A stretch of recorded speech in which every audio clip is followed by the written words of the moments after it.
নমস্কাৰ dear students সকলোকে স্বাগতম জনাইছোঁ আছাম ষ্টাডি ইনফো ইউটিউব চেনেলটোলৈ মৰমৰ ষ্টুডেণ্টসকল হায়াৰ ছেকেণ্ডেৰী ফাইনেল পৰীক্ষা যিসকল ষ্টুডেণ্টে দিলা তেওঁলোকৰ কাৰণে আজি এইটো ভিডিঅ' লৈ আহিছোঁ তেওঁলোকৰ কাৰণে আজি এইটো ভিডিঅ' অত্যন্ত গুৰুত্বপূৰ্ণ তোমালোকে জানিবলগীয়া কথা কিছুমান তোমালোকে এইটো ভিডিঅ'ৰ মাধ্যমেৰে ক'ম অৰ্থাৎ তোমালোকে কিমান নম্বৰ পালে বা কিমান পাৰ্চেণ্ট পালে তোমালোকে কি ডিভিজনত উত্তীৰ্ণ হ'বা আৰু তোমালোকে কি এৱাৰ্ড পাবা এইটো ভিডিঅ'ৰ মাধ্যমেৰে সকলোখিনি ক্লিয়াৰ কৰি দিম তো নতুনকৈ চেনেলটো ছাবস্ক্ৰাইব কৰি ভিডিঅ'টো এটা কৰি লাইক কৰিবা আৰু তোমালোকৰ সকলো বন্ধু বান্ধৱীকে শ্বেয়াৰ কৰা যাতে সকলোৱে এইটো কথা গম পায় আৰু বহুতে এইটো বস্তু নাজানে কিমান মাৰ্কছ পালে তোমালোকে কিমান পাবা অৰ্থাৎ আগৰ দৰে নহয় এতিয়া অলপ চেঞ্জ কৰা হৈছে আগতে যেনে ধৰণৰ নাম্বাৰ পালে তোমালোকে যি ডিভিজনত উত্তীৰ্ণ হৈছিলা আজিকালি অলপ চেঞ্জ কৰা হৈছে সবিশেষ জনাই দিম আৰু আমাৰ হোৱাটছআপ চেনেলত জইন হ'বা ডেছক্ৰিপশ্যনতে লিংক আছে ডিয়াৰ ষ্টুডেণ্টছ তোমালোকক মই শেষৰ পৰা কৈছোঁ অৰ্থাৎ তোমালোকে প্ৰথমতে থাৰ্ড ডিভিজনটো কৈছোঁ তো থাৰ্ড ডিভিজন তোমালোকে চাবা থাৰ্ড ডিভিজন তোমালোকে কিমান মাৰ্কছৰ পৰা কিমান মাৰ্কছলৈকে পালে তোমালোকে থাৰ্ড ডিভিজন হৈ উত্তীৰ্ণ হ'ব পাৰিবা ঠিক আছে 30 নম্বৰ তলৰ পৰা তোমালোকে গম পোৱা যে ফেইল কৰিবা কিন্তু থাৰ্ড ডিভিজনটো তোমালোকৰ 30ৰ পৰা 30 অৰ্থাৎ 30ৰ পৰা 44.9 মাৰ্কছলৈকে যদি তোমালোকে পোৱা তেনেহ'লে থাৰ্ড ডিভিজনত তোমালোকে উত্তীৰ্ণ কৰিবা আৰু মৰমৰ ষ্টুডেণ্টসকল 44.9 পালেও কিন্তু তোমালোকে থাৰ্ড ডিভিজনেই পাবা অৰ্থাৎ 0.1% কাৰণে তোমালোকে ছেকেণ্ড ডিভিজনলৈ মানে নাপাবা তোমালোকে গম পাইছা 30ৰ পৰা 44.9 মাৰ্কছলৈকে পালে থাৰ্ড ডিভিজন হৈ তোমালোকে উত্তীৰ্ণ কৰিবা তাৰপাছত আমি লৈ আহিছোঁ ছেকেণ্ড ডিভিজন তো ছেকেণ্ড ডিভিজন তোমালোকৰ হ'ব 45 to 59.9 মাৰ্ক অৰ্থাৎ তোমালোকে 59.9 মাৰ্কছ পালেও কিন্তু তোমালোকে ফাৰ্ষ্ট ডিভিজন নোপোৱা 60 তোমালোকে পাবই লাগিব ঠিক আছে 45 to 59ৰ পৰা 9 পইণ্ট পালে তোমালোকে ছেকেণ্ড ডিভিজনত উত্তীৰ্ণ হ'ব পাৰিবা তাৰপাছতে আমি লৈ আহিছোঁ ফাৰ্ষ্ট ডিভিজন তো ফাৰ্ষ্ট ডিভিজন বহুতে পাবলৈ বিচাৰে কিন্তু বহুতো ষ্টুডেণ্টে ভয় খাইছে যে ফাৰ্ষ্ট ডিভিজন তেওঁলোকে পাব নাপাব কিন্তু তোমালোকে চিন্তা কৰিব নালাগে তোমালোকে গ্ৰেছ মাৰ্ক দি হ'লেও তোমালোকে কিবা এটা নম্বৰ এটা বঢ়াই দিব তোমালোকে চিন্তা কৰিব নালাগে তো ফাৰ্ষ্ট ডিভিজনটো তোমালোকে 60ৰ পৰা 74.9 মাৰ্কছলৈকে পালে তোমালোকে ফাৰ্ষ্ট ডিভিজন হৈ উত্তীৰ্ণ কৰিবা অৰ্থাৎ 60 to 74.9 মাৰ্কছ পালে ফাৰ্ষ্ট ডিভিজন হৈ তোমালোকে উত্তীৰ্ণ কৰিবা এইটো ক্লিয়াৰ ঠিক আছে ফাৰ্ষ্ট ডিভিজন ছেকেণ্ড ডিভিজন আৰু থাৰ্ড ডিভিজন তোমালোকৰ ক্লিয়াৰ হৈ গৈছে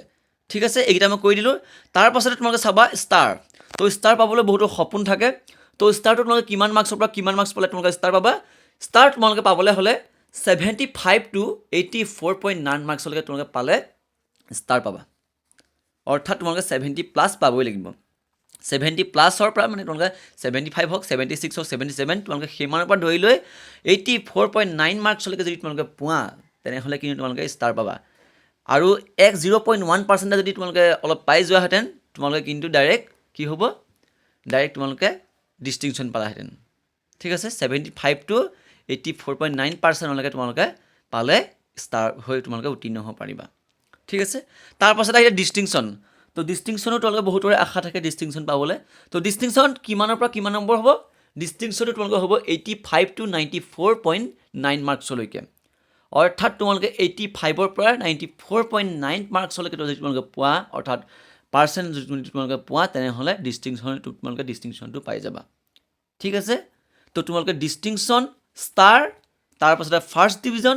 ছেকেণ্ড ডিভিজন আৰু থাৰ্ড ডিভিজন কিমান নম্বৰ পালে পাই তোমালোকে সকলো ষ্টুডেণ্টে গম পালা মই এইটো ভিডিঅ'ৰ মাধ্যমেৰে সকলোখিনি তোমালোকক ক্লিয়াৰ কৰি দিলোঁ ঠিক আছে 30ৰ পৰা 44.9 মাৰ্কছ পালে থাৰ্ড ডিভিজন হয় 45 to 59.9লৈকে হ'লে ছেকেণ্ড ডিভিজন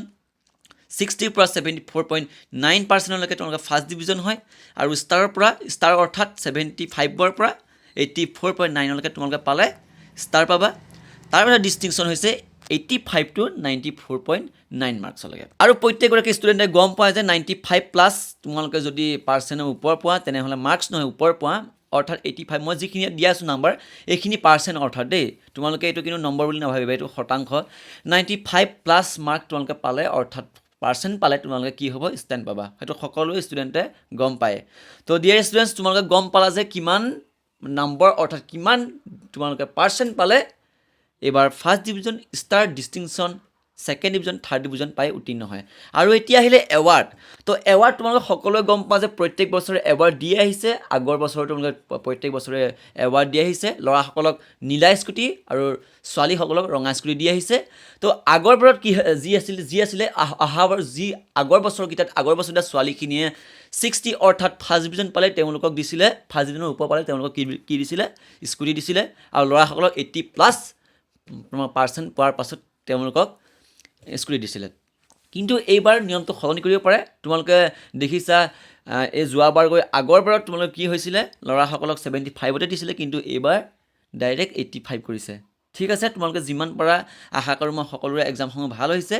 আৰু এইটো ভিডিঅ' যিমান পাৰা সকলো বন্ধু বান্ধৱীকে শ্বেয়াৰ কৰা আৰু নতুনকৈ চেনেলটো ছাবস্ক্ৰাইব কৰি ভিডিঅ'টো এটাকৈ লাইক কৰি দিবা।